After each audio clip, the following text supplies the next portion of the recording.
Good morning and welcome. I am your host, Katrina Madewell, also joined by my co-host, Mr. Leo King. Of Beryl Project Oh, wait.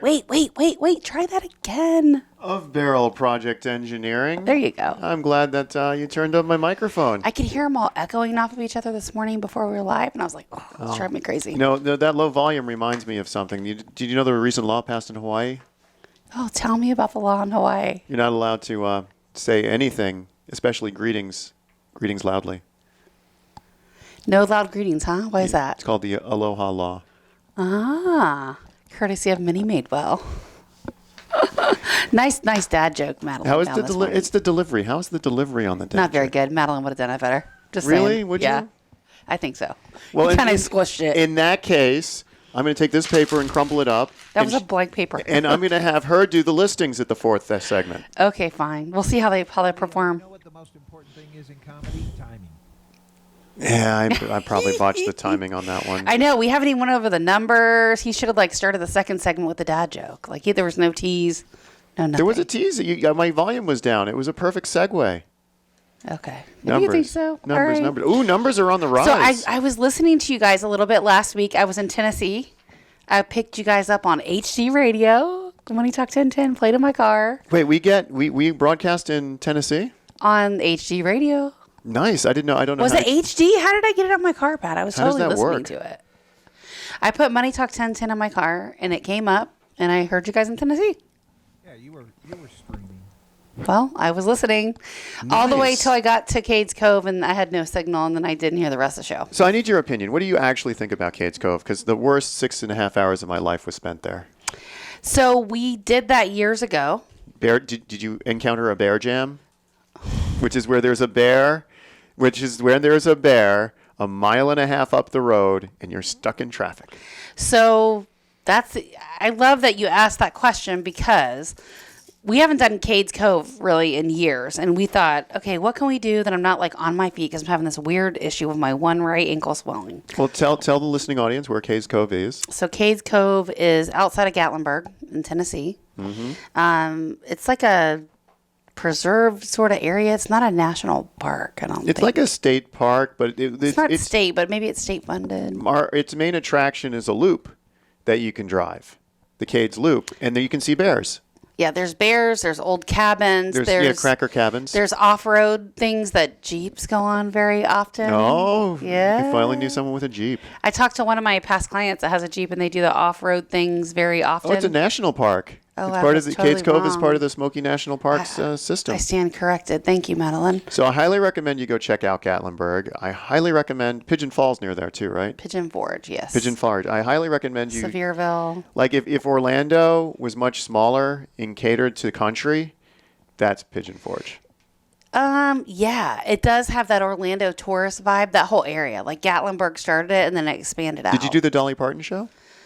No, but we've had Dollywood passes before, if you can believe that. Living here, we had Dollywood passes. Oh, I believe that. How about did you go to the wheelhouse? What is that? The water wheel? Did you go to the water wheel central open park area? I don't know what you're talking about. It's like a restaurant / a mini mall, but it's all revolved around an old mill house. Oh, the old mill. We've eaten there. The old mill restaurant, the old mill. Yeah, we've done everything there because we vacation there for years. And so back to your Cades Cove question. Yes. So we had done Cades Cove years ago and literally just hadn't done it in so long. And so the last time we drove through it, it literally was a traffic jam and there was nothing. Bear jam. There was a bunch of cars and no bear. I saw one bear quickly, while I was driving through the trees, and it was so far away, Chris didn't even see the bear.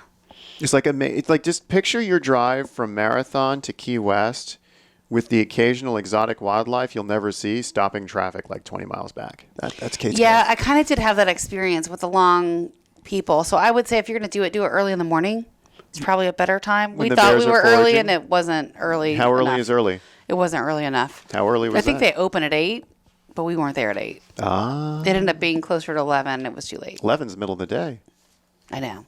We were driving there when we were listening to the show, so that was 9 yeah. to 10, and I think it cut out around 9:30, 9:45. Yeah, because when you're in Cades Cove, basically by 11 a.m., the bears are attacking picnickers. Yeah, like Yogi Bear. Yep, got it. All right. So enough about Cades Cove. Let's chat about some numbers, and then I'll get into our topic for today. So today's topic is, if you're thinking about moving, where do you start? I've got 8 tips that will save you time and money based on my professional and personal experience. We're going to talk about that. So some of these tips are not going to be vanilla that you see online. Is the number one tip about how to save money on moving just to stay put? There's some value in that. There is value in There is some value in that, but value. that's not it. So so the market numbers this week, running through that. So the number of new listings coming in at 817. That's awesome. We've broken the 8s. Where were we last week? We were in the 7s. We were in the 7s. Okay. Low 7s. And then, so we always compare these two numbers, right? New listings to sold, 674 compared to 817. That was last week. I remember this. Last week we had an insane number of solds. You remember that, Minnie Madewell? I was listening to you guys say that, and I was like, well, Leo's running the show today. I'm not going to chime in, but do you want to know what I was thinking when I heard you guys talk about the numbers? That you trained us well, and we were able to become the master. 4th of July week, and you didn't take that into consideration that people were probably jamming some closings in there before. No, we holiday. did. We talked about it. Oh, I guess I missed it. You must have missed it when you saw the illusion of a bear off in the distance, the rustling of the leaves. More like the cell phone signal that didn't populate. Wait, can you leaf peep over in Cades Cove area? Did the leaves fall off the trees? Are they the delicious style of trees? It's all green still. It's summer. Yeah, but I'm just saying, in the fall, can you? I don't know. I don't think you're supposed to get off and wander around. Is it been insanely hot there as it was here? Because Yes. we set records for number of days straight above 95 degrees here. Yeah, it wasn't. It was hot there. It was definitely hot, but I don't think it's as hot as here. We're more humid in Florida.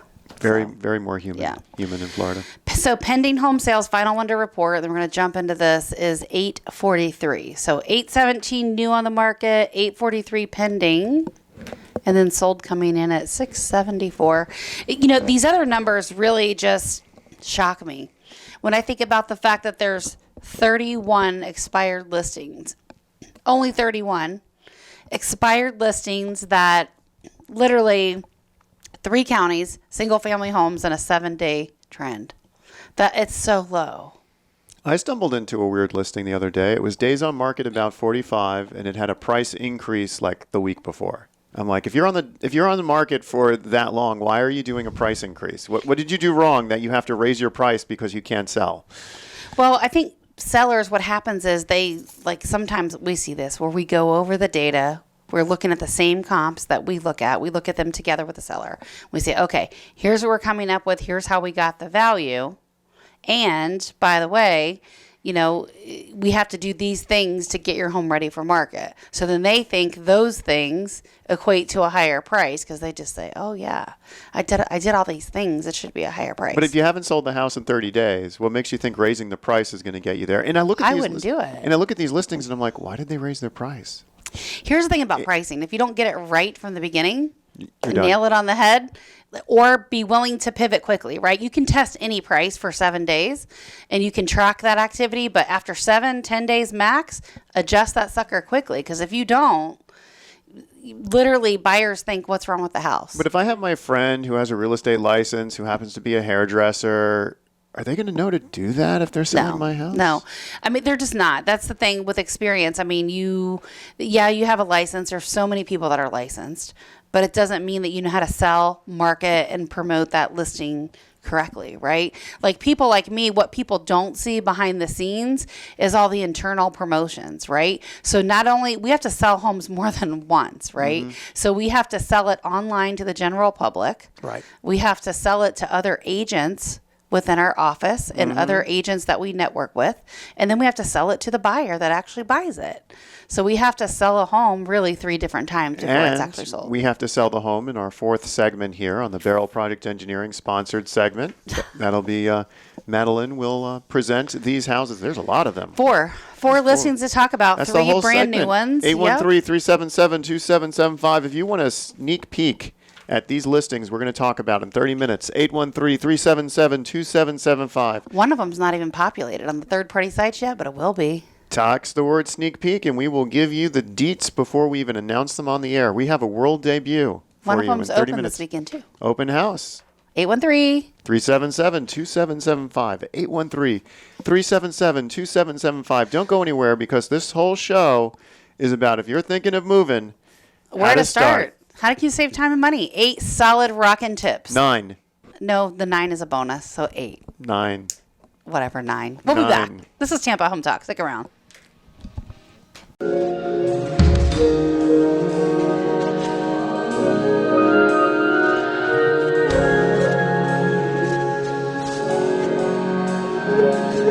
Welcome home. This is Leo Kane with Beryl Engineering and Inspection, bringing you your 2-minute inspection tip of the week. All right, what do you got? Haven't done one of those in a while. You're missing the mark, man. I'm missing the market, too. So if you think back to the last segment, I talked about record highs in a record-sustained high, where it was 95 degrees or greater. So we had a couple of inspections this week, which was interesting. We had people that were complaining of high humidity in their homes. Now, the high humidity in your home could be from one of two causes. They thought it was a roof leak. So we're out there looking for a roof leak, and we did find some roof damage, but that wasn't what was going on.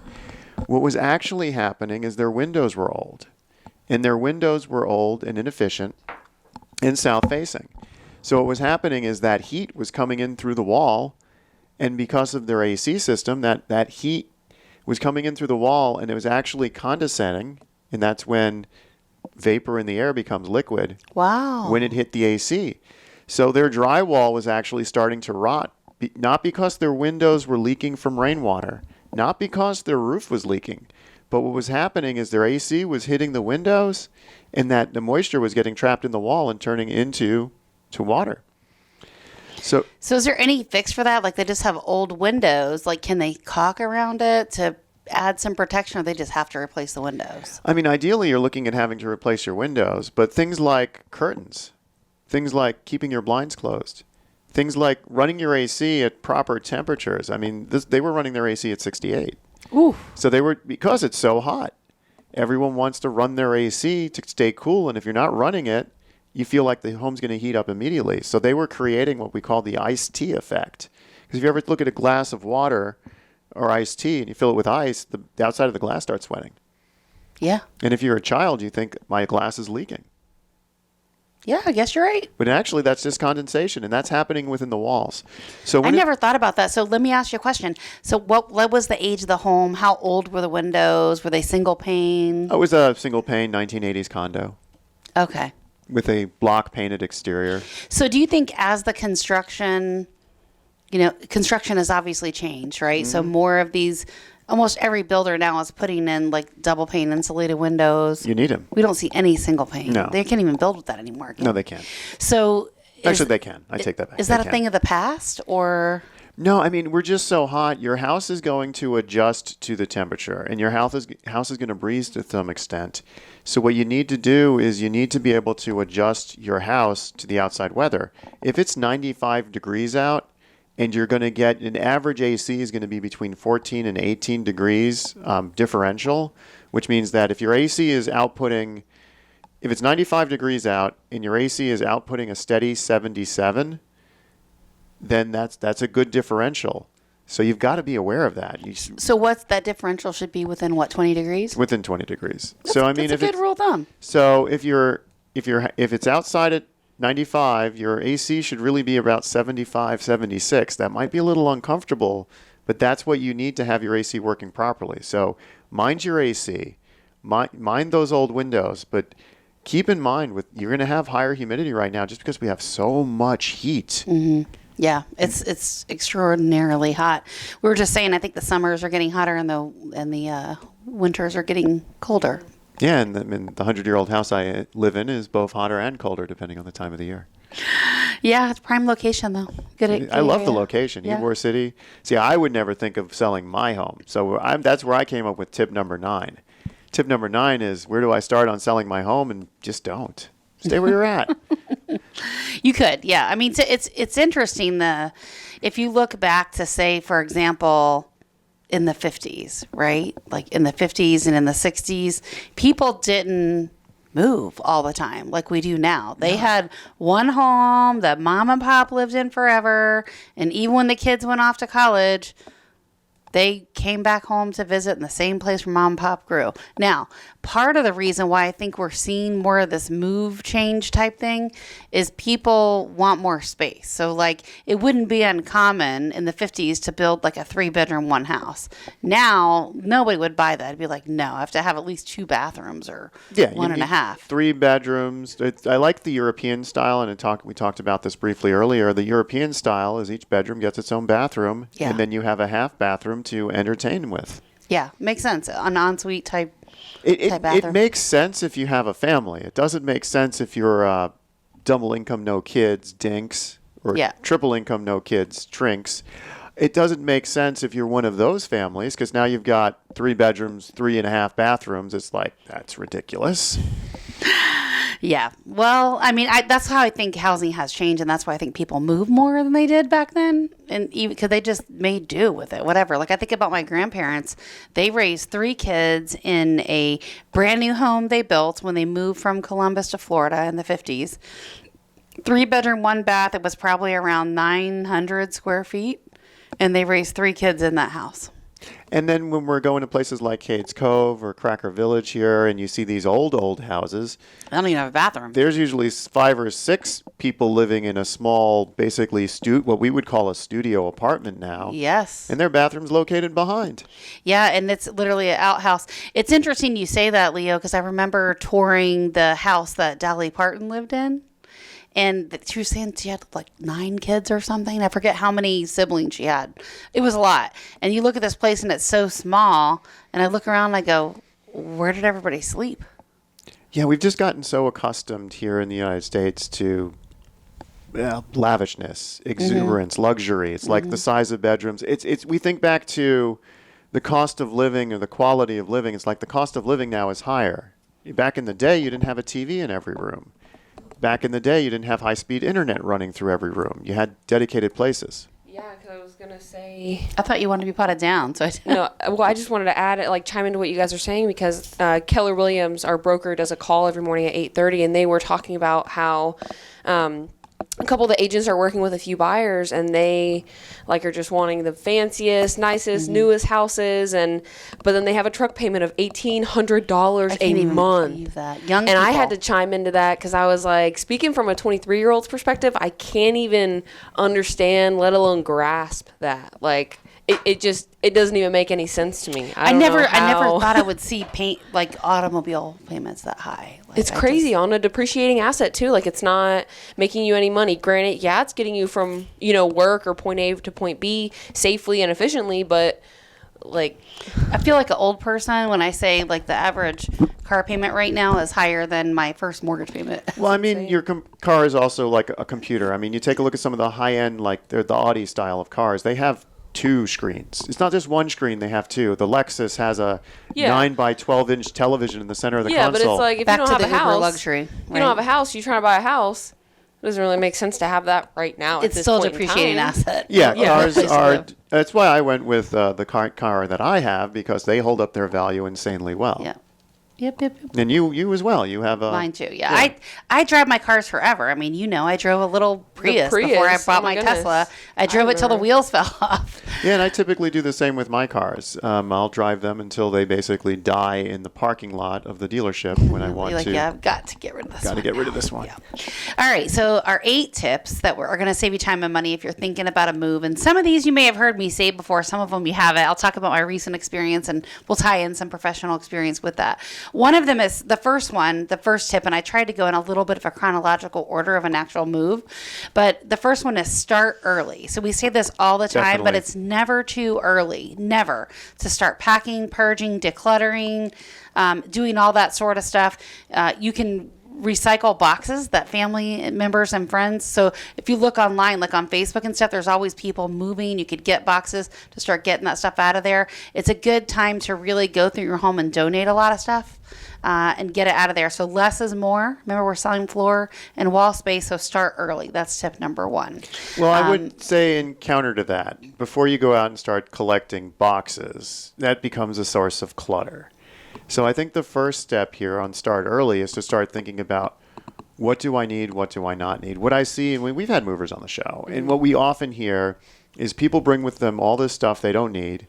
they end up throwing more stuff away after they've paid to have it moved Yes, than they what I was did thinking. beforehand. So it's just like, I like purge. Thinking about myself too, like we got rid of a lot of stuff, but I feel like we're going to purge even more when we move again. Well, I like the mindset of, if it's functional, have I touched it in a year? If Yeah. it's functional and I haven't touched it in a year, it's got to go. Can you tell my husband, please? Because I was throwing stuff in the trash and he was pulling it out. So. Well, it's actually 6 months. If it's functional and you haven't touched it in 6 months, it should go. If it's decorative and you've kept it in a box for more than a year, it should go. And this is just stuff you should constantly be purging. So the start early process goes into the prepare for market. So what I recommend is, and we do a room by room review with our sellers when they first initially hire us or consult with us. We do an in-depth checklist for them in terms of, some ideas to plan and prepare. But we also do this, and I did it for my own home. So when I think about it, I had a punch list. Like a punch list of items that I needed to repair, replace, spruce up, all those little deferred maintenance things that you've been ignoring, right? Burnout light bulbs, broken screens, broken screen arms. What else you see? It's on that normal list of deferred maintenance stuff. There's like light switches that don't work, electrical outlets don't work, some damaged drywall. Yeah, little dings in the drywall from the door. Yeah. Things like that happen when you are in a lived-in home. Create a punch list for yourself and start working through that. When we come back, once you're under contract, we'll tell you what's next. Stick around.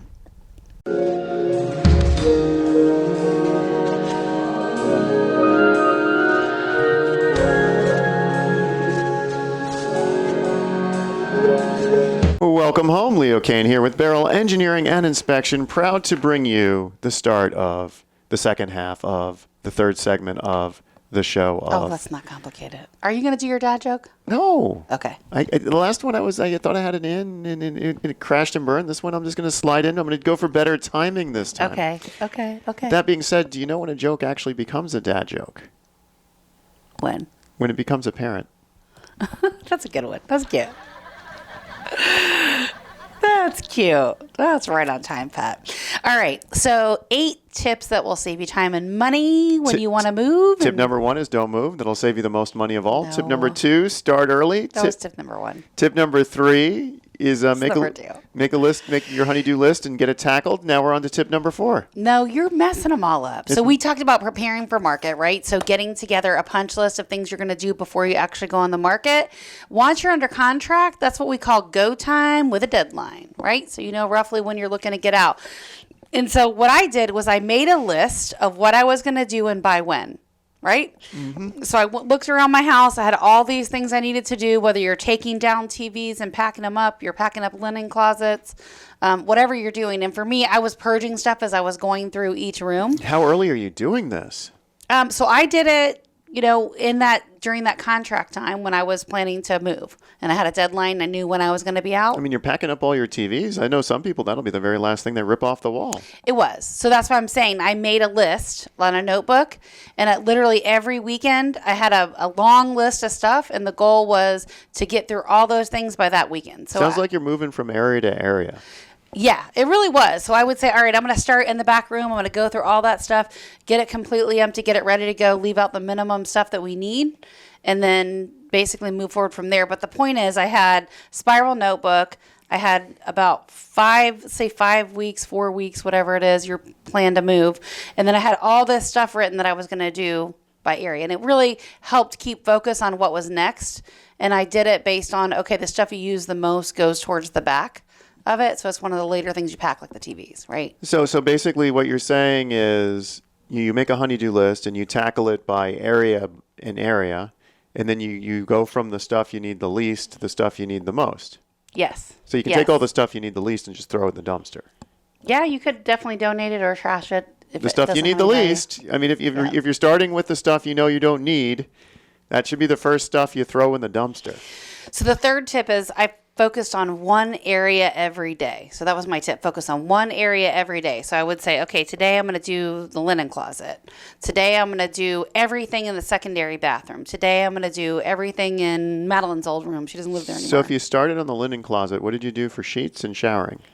So you have your sheets that you have on your bed, but like any extra were packed away. Okay. But if you're downsizing bedrooms, then you have all these extra sheets. Is this an area of donation? I like to have extra sheets because I don't always want to have to wait for them to wash, dry, put them back on.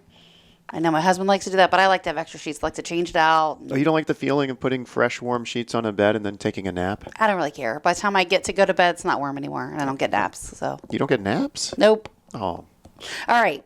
So basically what you want to do is get the areas all packed up out of the way. Another thing I thought I would talk about too is how to do your closet and your bedroom. So that was one that I did, and I thought that was pretty cool. So I know you said, oh, the boxes clutter, blah, blah, blah. But here's what I did. I basically took like 3 different boxes, and well, the first thing I did when I started with my closet, right, I said, and I tell my sellers this, so I follow my own advice, right? What's the 20 outfits that you wear the most? I pulled those out. I pulled out about 3 or 4 pairs of shoes, stuck those aside, and then I put them literally aside on my bed. And then everything else in my closet was fair game. So I literally went through it one hanger at a time. And I had boxes I just threw stuff in. So one of them was a donation box. The other one was a box that I was going to wear it later, but not right now. I don't need it now. So that's how I sorted quickly and got my closet pared way down. And I had just a small little shelf of stuff. That's awesome. So that's how I did my closet. And then the other thing too, those wardrobe boxes. Oh my gosh.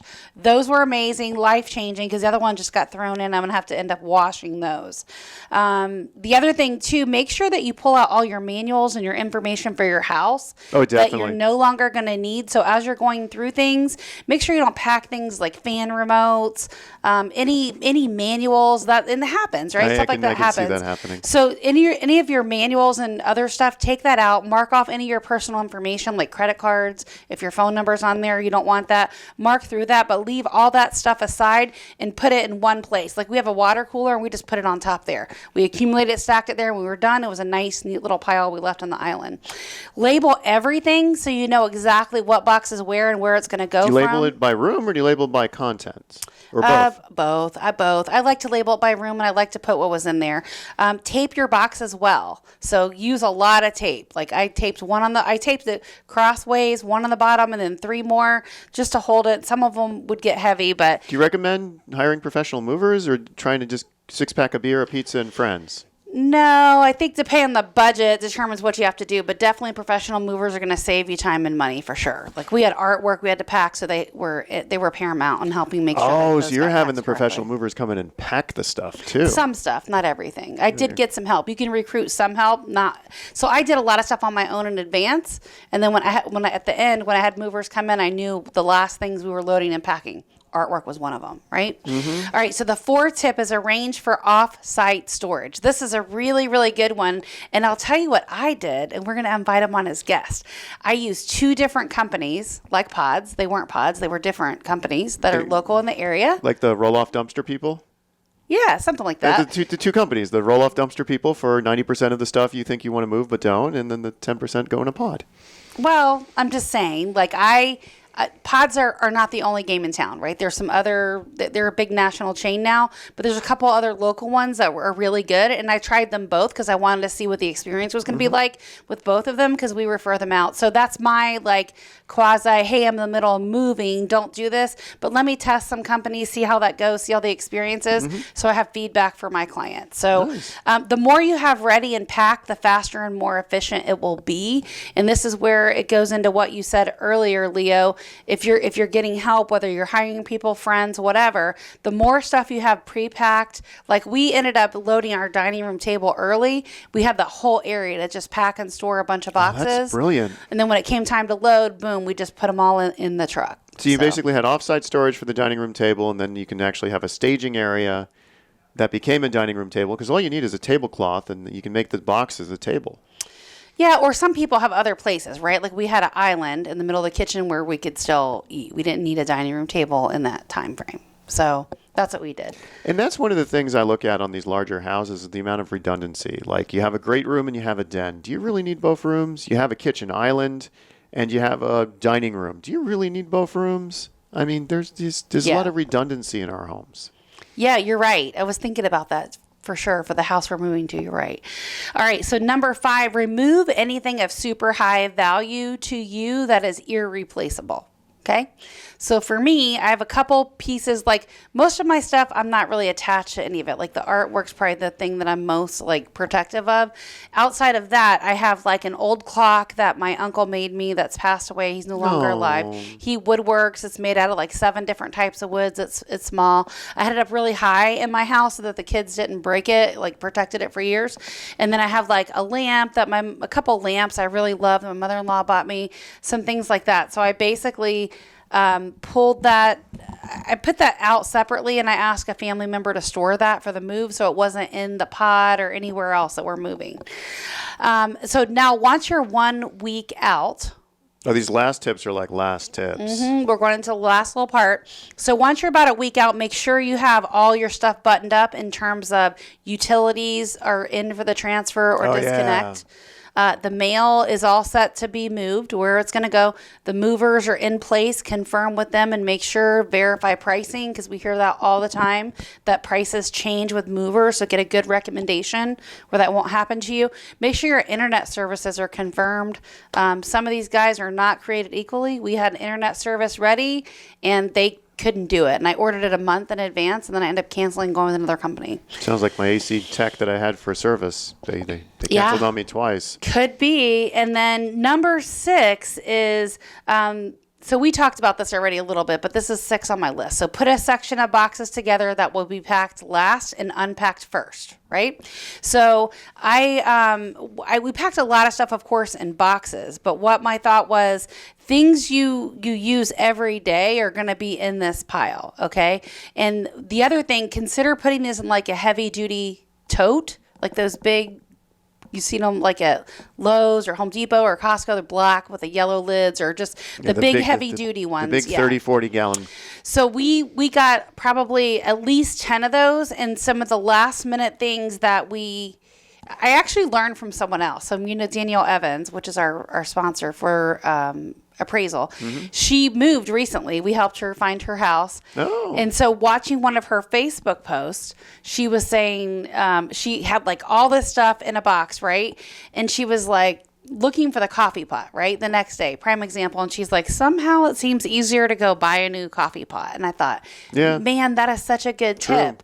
So that's what I did, was I literally packed all the things that are last and come out first that you need right away, no matter what.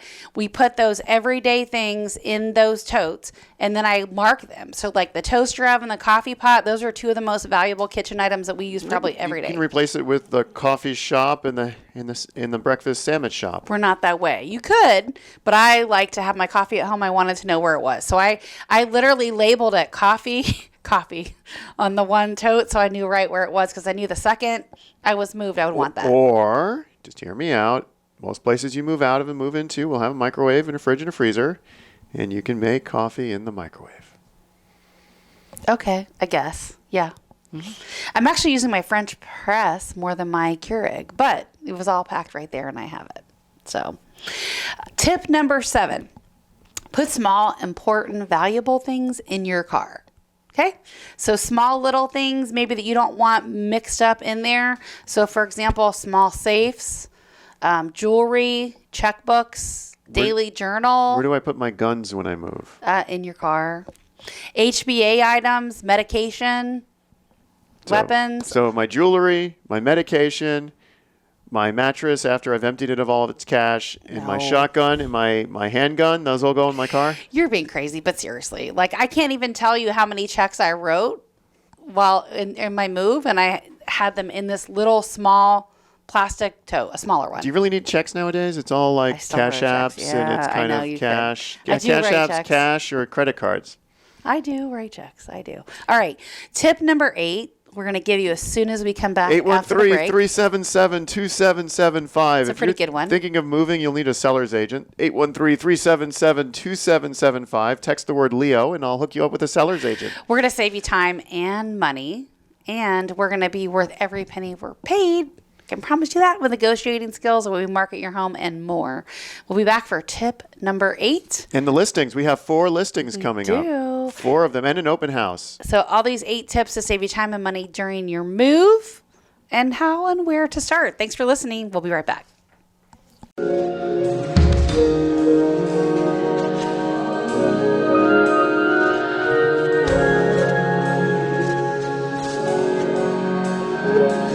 Welcome home. This is Leo Kane with Beryl Engineering and Inspection, bringing you my most exciting part of the show, which would be the 813-377-2775. He's giving out our number one more time. 813-377-2775. We have to give tip number 9 out on the air. Final tip, yeah. Final tip for the 8 things to make your move easier. With the bonus tip of you shouldn't move at all. Well, my bonus tip's different, but we're going to talk about it. Okay. So plan to be out 1 day before you actually need to. That was a really good I tip like that I one. missed. I like that for everyone who runs late. Thanks, Leo. Because for me, if I plan to be out 1 day before we need to be out, I'm out a week before. Yeah, super planners, ignore this one, but my 8th tip is plan to be out 1 day before you actually need to. It's especially true if you've been in your home for a long time. It's especially true if you have a spouse or family member, it's a pack rat and doesn't want to throw anything away. Yeah, but if you're going to be out 1 day before you're supposed to move out, or if you need to move out, if you're like me and you'll be out a week beforehand, why not just move out before you plan to sell? So that's my final tip. Move Really? out before it is. Oh, they do all build on each other. So yeah, move out before you plan to sell. Put a Yeah. professional stager in there like Kimberly. Put her in there. So here's the thing. And get it staged. The last 2 homes I sold, Leo, before the one I just sold, I've moved out of it before I sold it.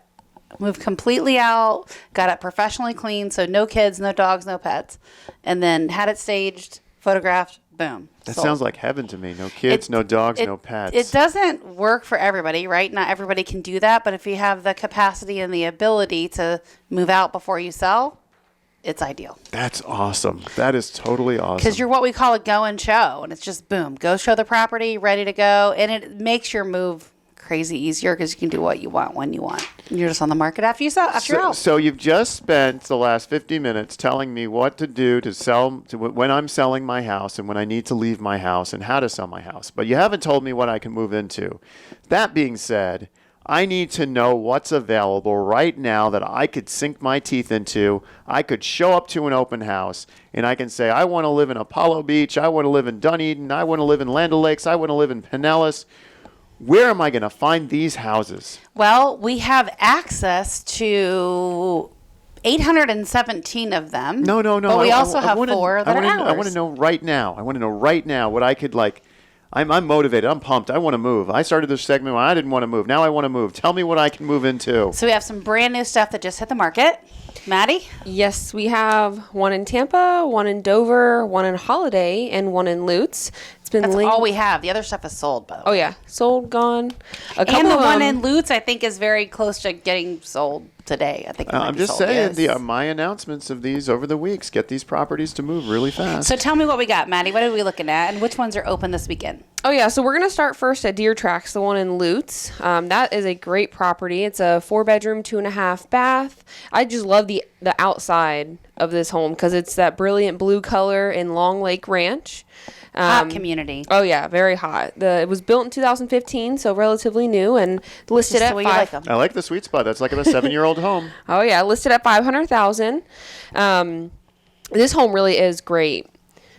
It's over 2,200, almost 2,300 square feet. It's got a very, very spacious feel. I love the island and the kitchen. It's got a separate little eat-in area. I love So two back to what you were stories. talking about, no wasted space there. I love 2 stories because like 1-story homes, they feel like apartments. 2-story homes, you got a staircase. Many apartments don't have staircases, so it breaks it up from being an apartment feel. So I've always only lived in a 1-story home until sorry. my next move. I'm going to be in a 2-story. Can you believe that? So you waited till you got older before you thank moved you. My into master it? bedroom's downstairs. Hey, and the laundry room's downstairs, so it'd be. Oh my goodness. So you'll never see the Leo. second floor. Yeah, kind of. That was the intention. Yeah. Yeah, that's right. All right. So another one we have. Yes, this one is not yet on the third-party sites, but it will be soon. The one in Holiday at. Oh, I don't think we said the address at Deer Tracks, did we? Yeah, 18890 Deer Tracks Loop. Well, that's fine. If in you Long need Lake any Ranch. of these, just text listings to 813-377-2775, and Oh, we'll yeah. be more than happy, 813-377-2775, be more than happy to give you any access to all these listings. Well, More and if you've info. been looking, some of these might not be on there yet. For example, the next one on Almond Drive is not yet on there. It will be today. Yes, this property is great. It's at 2536 Almond Drive in Holiday. It was built in 1972, but it's a 4-bedroom, 2-bathroom. Oh, no, 2-2. That was a 2-2. Almond? Are you sure, right? Oh, you're She right. converted those, yep. Oh, that's right. You're right. It's got more bedrooms than it knows what to do with. Oh, You're right I about know. that. Yeah, it is a 4-2. You're right. Yes, ma'am. And Fully fenced, so if you got little doggos or kiddos, it's a good opportunity to already have that done for you. yeah, nice front porch area, covered, screened in. Really nice open floor plan. It's got a split bedroom. Very close to the beach. Like Oh, yeah. 5 minutes from the beach. Yeah. Oh yeah. And it's only $225. Only $225. Yep. Oh, yeah. only This is a $225. steal. I think so too. Oh yeah. All right. And the next one we have is in Dover, 2215 Fritzky Road, 4-bedroom, 2.5 bath. What's really, really unique about this property is not only does it sit on just about 2.5 acres, it has a, what is it, like a little river and Oh, yeah, there's a really creek in the cool back of it. creek, Call him a creek. and then a little bridge I think that goes over It's it. cute. It Little is bridge in the really creek. nice. 2.5 acres? Yeah, almost 2.5. What is it, like 2.38. 2.38. It's like 750,000, 800,000? No, it's only 585. Only Oh, yeah. 585? Seller's ready to get this one going. It's a great property. It just hit the market. I think it will be sold Just quickly. about 3,000 heated square feet. Really great property. I don't think you need to talk about heated square feet right now. How about chilled square feet? I could say total because the total is just about 3,400. Heated So- and chilled. Under roof. Yeah. Yep. All right, Louisiana. Yes, this last one is in Tampa, 3206 East Louisiana Avenue. Very cute, 3-bedroom, 2-bathroom, fully updated, no HOA, built in 2008. This one's gorgeous. An investor just came in and redid it. Is this really in Riverside pretty. Heights? Because it sounds like Louisiana. Belmont Heights. Belmont Heights. Nice. It's So in the no- Heights. Oh yeah, listed for 325,000. In that area? I don't believe you. We just took the listing. I don't believe yeah, you. That's a, it's- that's a misprint. It That's is gotta a be really misprint. great home. It's got an open floor plan, so living dining room combo and split floor plan as well. So the master bedroom is separate from the other 2 bedrooms and bathroom. Little eating kitchen nook, and it's perfect. Mm-hmm. New floors, new walls, new everything. The kitchen is absolutely gorgeous. It's Oh yeah, Awesome. So you would highlight the kitchen in Louisiana. I mean, Belmont Heights is a nice area. It I don't is. believe you on that price. It think, is. I think you made a mistake. Oh yeah. You ready to buy an investment property? I Leo? think you made a mistake. Which one's open this weekend, Madeline? Is it Fritzky? Yeah, I think it is Fritzky. Come visit, not us, this Actually, Saturday one of our from 10 agents to will be 2. there. Yes, 10 one to of our agents will 2? be there. I think it's 10 to 2. Text us, and our off-air number will get you all the deets. 813-377-2775. 813-377-2775. What's that number, Leo? 813-377-2775. And I really believe you actually mispriced 2 of those houses. Well, come get it. It's available for the taking. I mean, Before it's gone. You're not doing anyone any favors if you're underpricing these houses so much. They It's fly not off the shelf before underpriced. the show even ends. You've got comps. They're fantastic properties. Give us a call if you need some real estate help or if you want some help getting through some of my tips. We will guide you there and get you the most money for your home. Remember, love where you live or we're going to fix it. Welcome home. Love where you live?